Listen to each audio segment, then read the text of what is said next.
So pretty exciting stuff. Here in the Coinbase product division directly from our CEO. That was cool. I'm going to summarize some of these takeaways and lead us into the home stretch. So together, Coinbase and Shopify are bringing USDC payments on Base to millions of merchants worldwide.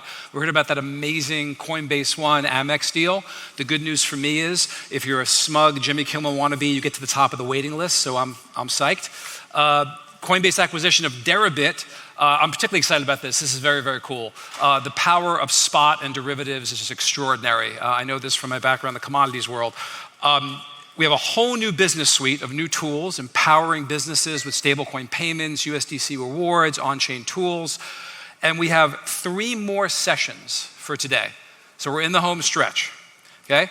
First up, I want to introduce Jesse Pollak, our head of Base, and 3 fantastic panelists that will talk about the movement to bring the world on-chain as they showcase all the different products, companies, partnerships that are driving mainstream adoption. Then, and a lot of you have been asking about when this is going to happen, we're going to hear from Emily Choi, our president and COO here at Coinbase, and Super Bowl champion Saquon Barkley on the path to economic freedom. So please, everyone, welcome Jesse.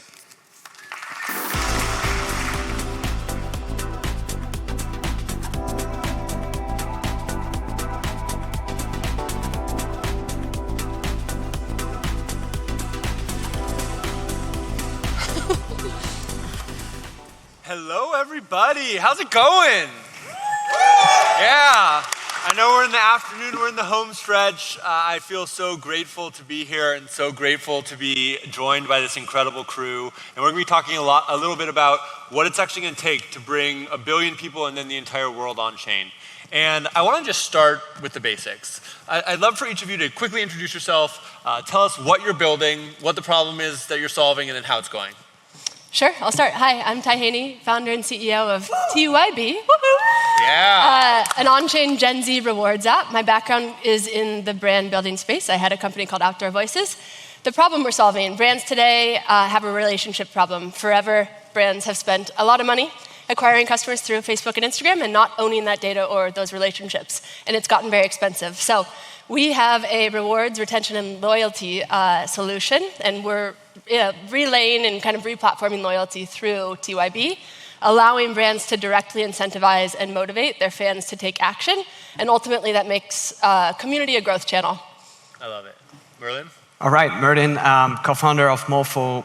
So Morpho is the infrastructure for on-chain loans. We have like $6.5 billion of total deposits.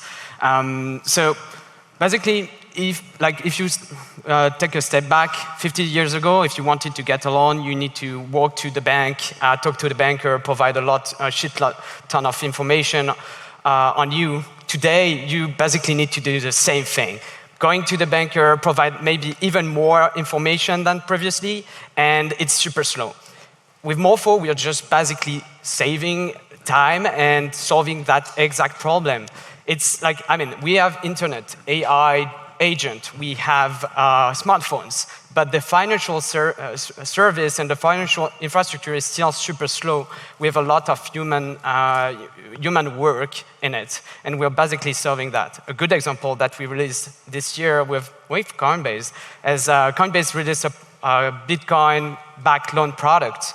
Right now, there's like $1 billion deposited as collateral, 300 mil of active USDC loans, and it's one click away from all Coinbase users. Is at 5%, the cheapest rate that you can have among the TradFi world. So that's basically the problem that we're solving. Incredible. Shayne? Hi, I'm Shayne. I'm from Polymarket. Polymarket is a prediction market, and people basically trade markets on events. The really cool thing about it is when you let people trade these markets, you get price discovery, and the price discovery tells you how likely something is to happen and how it's changed over time. So you may have seen some screenshots or like where there's a question about what's going on in the world, and you see a chart, and you see a percentage, and people are putting their money where their mouth is. Been started 5.5 years ago, and I'm really excited. I always deeply believed that the idea of markets as an information source was this really powerful under-tapped concept. And it's been awesome to watch it become more of a thing than it was when I started. We still have a long ways to go, though. But Polymarket is the news today. It's definitely, sometimes when I see the stats, and sometimes when I meet people and they tell me, oh, I religiously check Polymarket, like earlier today, it kind of sets in. Yeah, it's amazing that a lot of people rely on it for forecasts and, fact check or get an alternative point of view from what they're seeing on the news or what they're seeing on X. I just think about if Polymarket didn't exist, like the fact that we wouldn't have these markets. It's like, how could you ever go back to that now? I love it. And just kind of listening to what you guys are building, it's across a bunch of different things. We have consumer loyalty, e-commerce, we have lending, we have the news and prediction markets. But all of you have decided to build Onchain, this kind of new internet, this new technology platform that we think is going to transform the world for the better. Shayne, I'd love you to just start, why did you guys build Polymarket Onchain? And kind of what was that, what did that get for you as a business? Yeah, I mean, look, I started Polymarket literally with no money, no money. So what I love about blockchains, first and foremost, is this idea that some kid in his bedroom can go and innovate and build something that's a new model and go test something that would be extremely difficult, extremely time consuming, extremely expensive to go and do in a TradFi environment. So that you can let people experiment and sort of validate demand and validate the feasibility of an underlying financial idea or an experimental market structure. So there really was no other alternative. And I think what's exciting about Polymarket being on chain is two main things. The first is it's inherently global. So if you want these truth markets, you want people to be able to go and put their money behind their opinions. And the more sort of people who are trading, the better price discovery, the better liquidity you have, the more accurate it is. That's really powerful, especially when it's the past month, there's been all these events all around the world. And, I'll just see in my emails and on my X feed, so many people getting angry at me or adding me from different corners of the globe. And that's when I okay, we're doing something right. And the second is the element of transparency. So what's cool about Polymarket is that when you go on, you can see who holds shares in what other markets they're trading, what price they bought at and what price they sold at. And you can go check on chain to validate that that's true. So as the market moves, when someone starts buying a lot, you can go and look at that wallet. You can go and see what else have they traded. Where did the USDC that they're using come in from? Where was it transferred in from? There's all these data points and there's almost nowhere to hide. So it's the most transparent, open market that it can be. I think that's really important when you think about building on one hand, the global truth machine, but also the global prediction market, which is obviously half truth machine, half financial market. So, I think that the signal would be much lower if it was this opaque box once you came into it. So it's been exciting. I love it. Merlin? Right. So what Shayne said at the beginning, I think deeply resonates.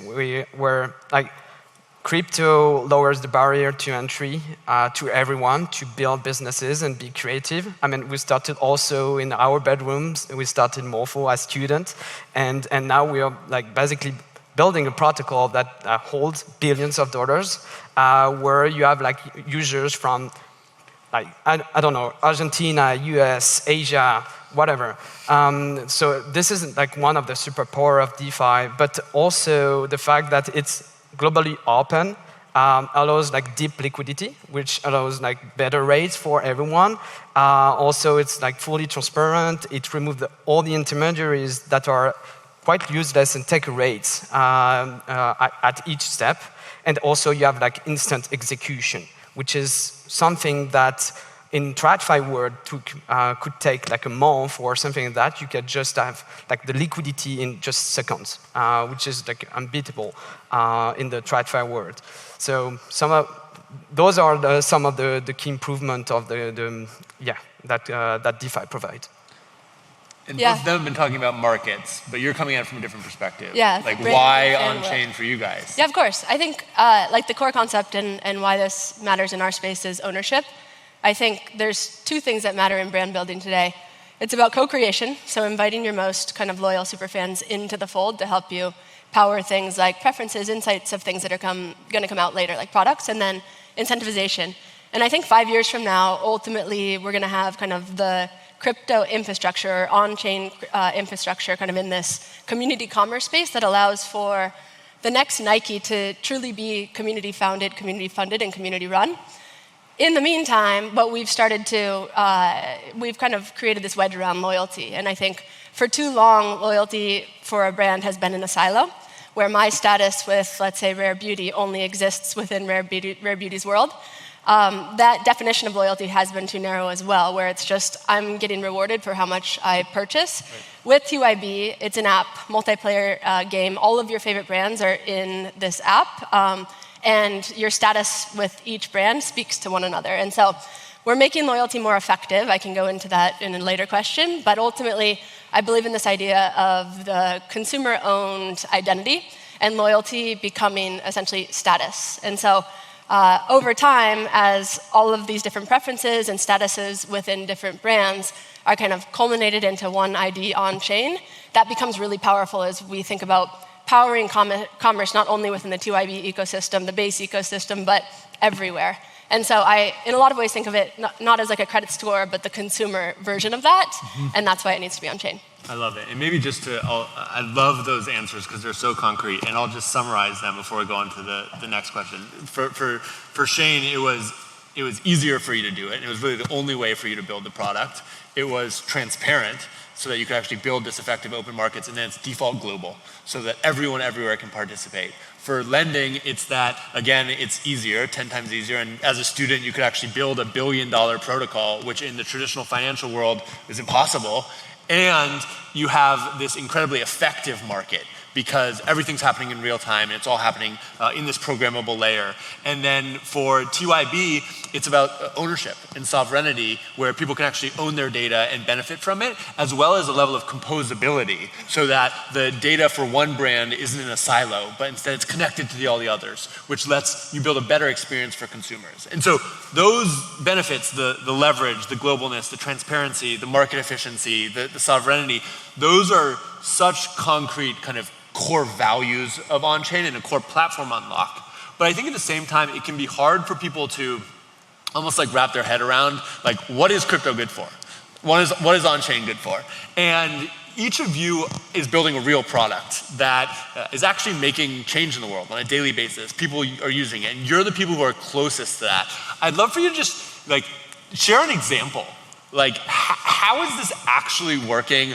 Like, how are people using your product? How is it helping real people? Like, how is this pushing the world forward? Yeah, I'm happy to start. So we are fortunate to work with some of the best, or most of the best consumer brands. Think Rare Beauty with Selena Gomez, Crocs, Glossier, etc.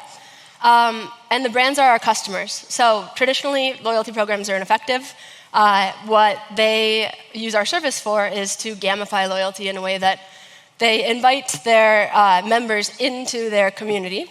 They have different challenges and prompts, so valuable type actions for a brand, creating content, hosting events, showing up to events, purchases, that as these people, the fans, the super fans, take action, they're earning coins that become redeemable through a Shopify integration on their site. And so it's interesting and quite simple. It's a game, we're driving engagement, and it ultimately leads to increased frequency of purchase and higher lifetime value. And so at the end of the day, when you think about making community a growth channel, it must be measurable. And as we were able to look at the purchase data and ultimately the value of these customers, we're making them more valuable over time for all of these brands through this game.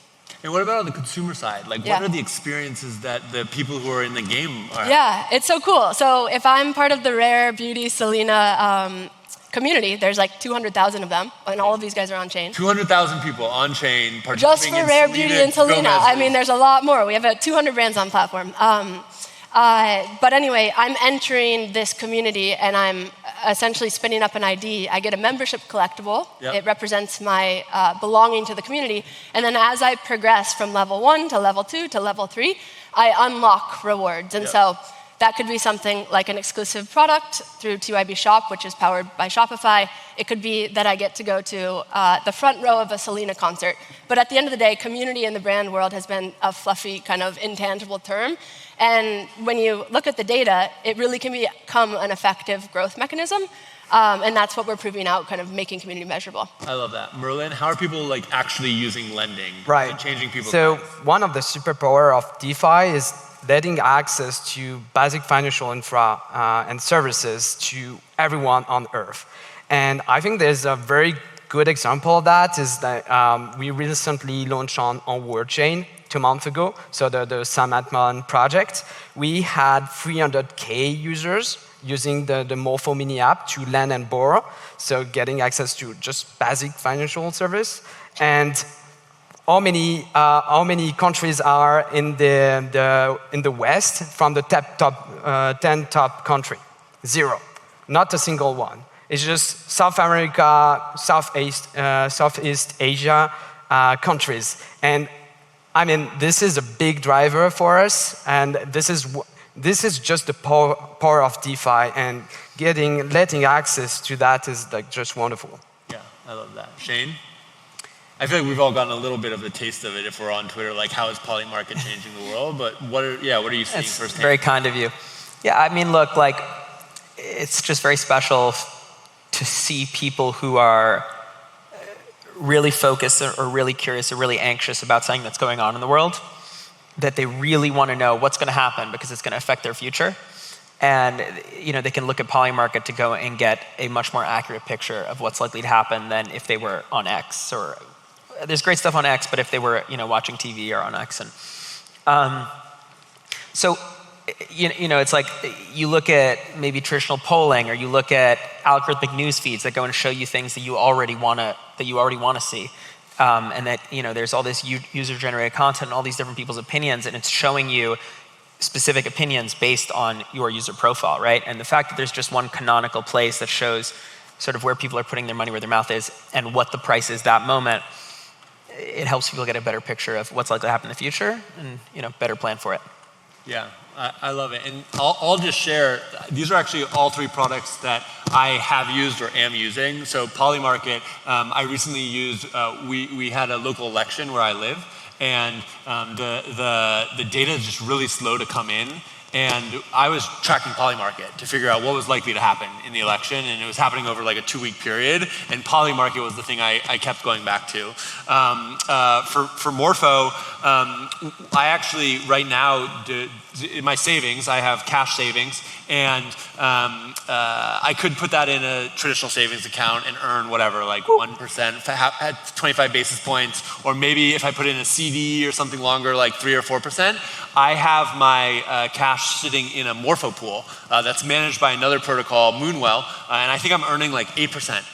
And it's low risk, incredibly like secure, trusted, just immutable contracts. And then TYB, I don't know, am I allowed to talk about what's coming, like the brand this summer with the shoes? Yeah, so TYB is this summer doing a collaboration with Crocs.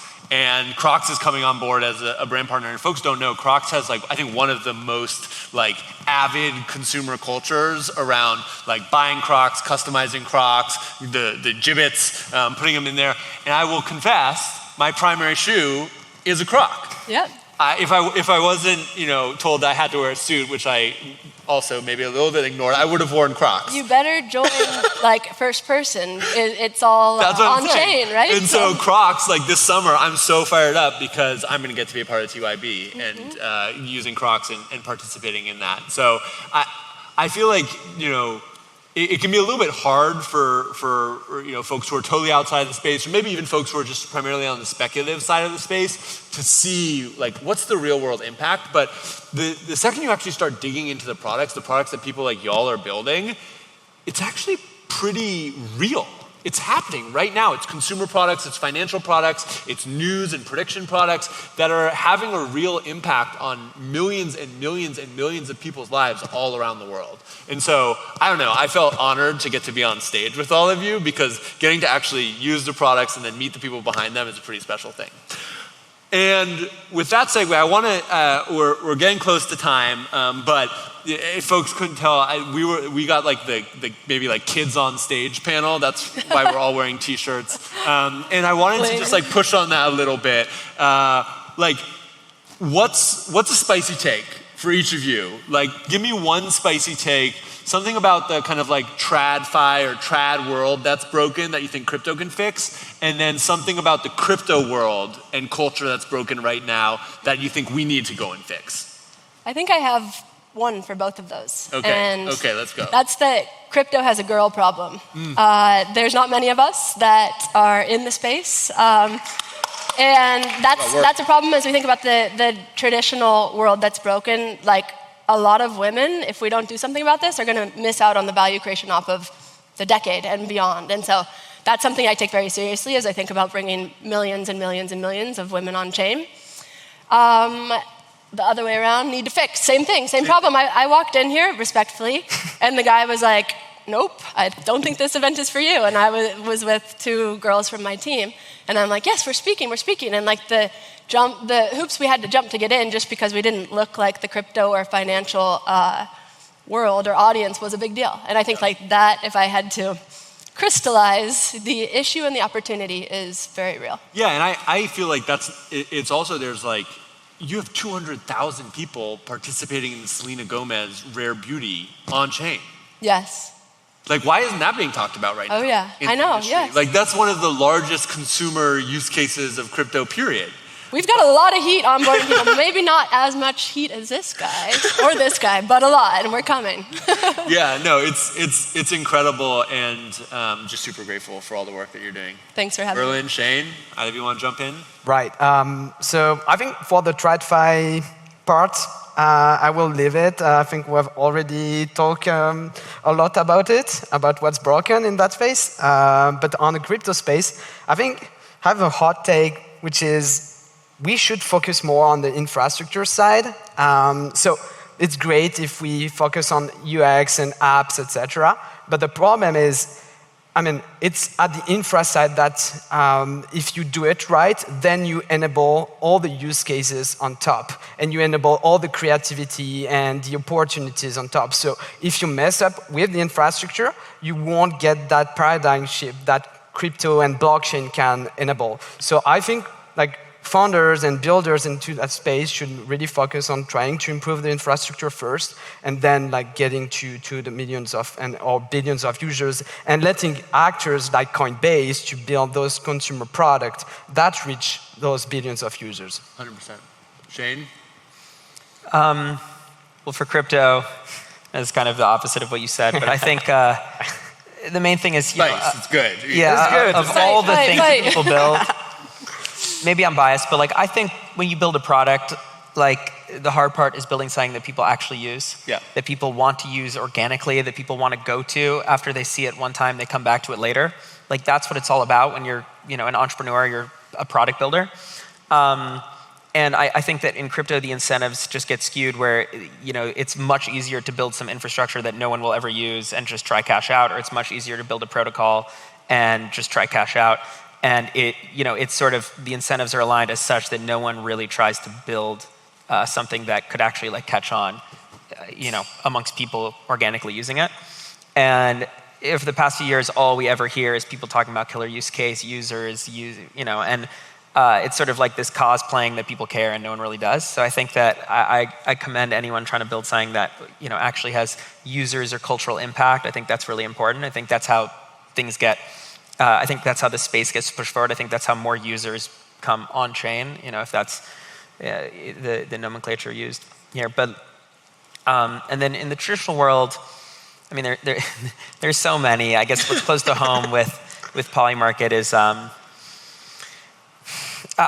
kind of excited that we're in this stage of like the Overton window shifting, where it's just like a lot of these traditional institutions that were gatekeepers are really holding on to like the last shred of credibility or the last strand of leverage that they have.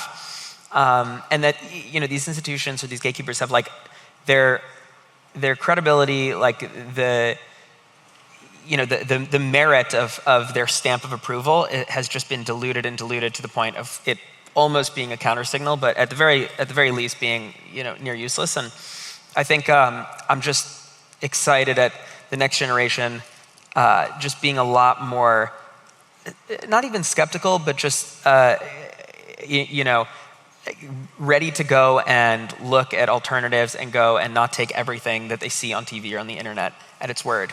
Especially as like AI proliferates, it becomes even more important. So, hopefully we can have,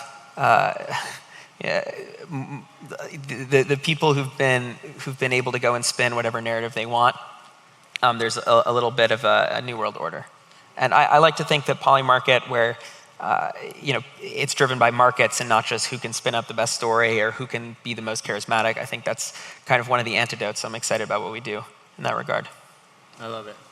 I appreciate the takes. I'm going to share mine. I feel like I get to do that. Come on. So first one on the trad side, and I think Shopify is a good example of this. I think at this point, there's no higher leverage investment than for a TradFi company than figuring out what's their most complicated business process with money and figuring out how to write that as a smart contract.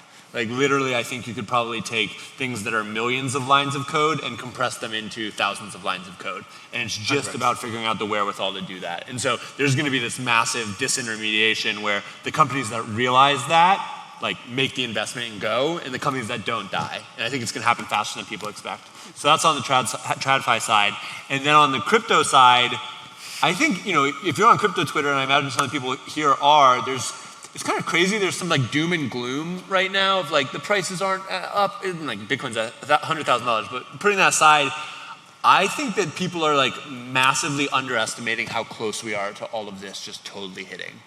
I think that it's now measured in like months, not years, and that we have the pieces coming together, and that sometime this year, we're gonna start the viral growth phase where literally it just like won't stop growing until the entire world's on chain. And I think that's a combination of the infrastructure finally being ready, a new kind of like wave of founders like y'all who are product centric and really building real consumer experiences. And then just like the kind of like decaying of the existing systems, and that catalyst is coming together where we're about to bring the world on chain really quickly, much quicker than people expect. You have something out there? No.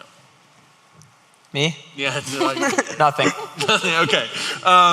So last question, like kind of along that lens, what's something you're excited about right now that you're working on that you think is going to help unlock more adoption, grow the pie, bring us on chain faster? Yeah, of course. Our focus is on-chain community commerce. And so for me, that requires 3 main companies. And I'm excited to announce that we are migrating to Base, which is just, I think of the best friends as we think about on-chain community commerce as Coinbase, Shopify, and TYB. Yep. And so that's right ahead of us. And I think, collectively, we're going to be able to bring a lot more women and the whole world on chain. Yeah, and I'm so fired up about it. Me and Ty have been talking about doing this for what, like 3 years? A long while, like, yes. The whole time happening. The whole time that Base has been existing, me and Ty have been DMing about like, how do we make this happen? When's the right time? And of course it was Crocs. Ty came to me and said, it has to be for the, no, not really, but I did learn about the Crocs campaign. You're going to earn for your obsession now, and you'll have a proof of fan. You can show that you're level 3, but you got to prove it. I'm so fired up. I'm so excited to build together. Merlin? Right. Just 4 hours ago, we just announced our V2, which is a intent-based lending protocol. So you'll be able to just express what you want to lend, how you want to borrow. It will be fixed rate, variable rate, cross-chain, whatever. It will basically solve every problem from fintechs, institutions, DeFi protocols.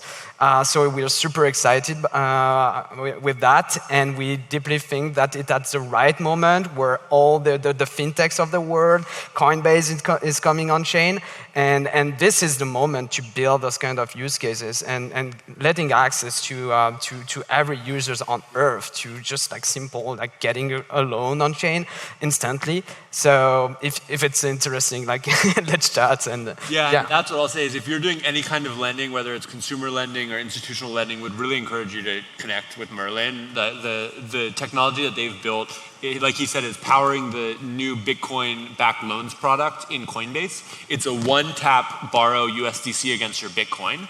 But behind the scenes, the way that actually works is it takes your Bitcoin, It wraps it into Coinbase Bitcoin. It deposits that Coinbase Bitcoin on Base into Morpho, and it borrows USDC against that. And all of that is bundled into one transaction using the smart wallet. And then you can spend those USDC to buy your coffee or, just like the coffee that you have here. Do whatever you want. And we've built all of this infrastructure, and now the markets, there's almost $1 billion of Bitcoin that is being borrowed against now. It's happened in about 4 months. It's growing really, really quickly. And the really cool thing about it is it's a totally repeatable model, where other businesses that look like Coinbase can do this, more kind of institutionally scaled lenders who need access to capital can plug in here. People who are building all sorts of lending products can collaborate with Morpho, so would highly recommend doing that.